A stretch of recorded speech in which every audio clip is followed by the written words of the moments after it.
تمام نبیوں کی صفات اللہ نے محبوب مصطفیٰ صلی اللہ علیہ وسلم میں رکھ دی، اور آپ کے اندر جو صفات جمع کی تھی ان صفات کو صحابہ کرام پہ کھول دیا۔ صحابہ کرام سارے کے سارے ہی نبی اکرم صلی اللہ علیہ وسلم کے دیوانے تھے، آپ کے جانثار تھے، اس لیے فرمایا الصحابۃ کلھم عدول، صحابہ سارے کے سارے جو ہے عدل پر ہیں۔ کسی بھی صحابی کے بارے میں ادنا درجے کی بدگمانی انسان کے ایمان کو ختم کر دیتی ہے۔ ایمان میں کمال حاصل کرنے کے لیے صحابہ کرام کو پاکیزہ اور مقدس ماننا یہ ہم سب کے لیے ضروری ہے، اس لیے کہ صحابہ کرام کی جماعت نہ ہوتی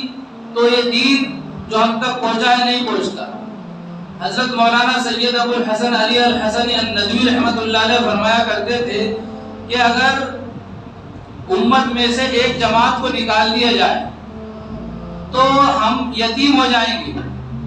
ہم بھکاری ہو جائیں گے، ہمارے پاس کوئی سر و سامان رہ نہیں جائے گا۔ اور وہ جماعت صحابہ کرام کی جماعت ہے کہ اگر امت میں سے صحابہ کرام کی جماعت کو الگ کر دیا جائے تو پھر ہمارے پاس نہ دین رہ جائے گا نہ ایمان رہ جائے گا، کچھ نہیں رہے گا ہمارے پاس۔ اس لیے کہ صحابہ کرام ہی کی مقدس جماعت تھی جس نے نبی اکرم صلی اللہ علیہ وسلم کی تربیت پائی اور آپ سے دین سیکھا اور پوری امت میں پھیلایا۔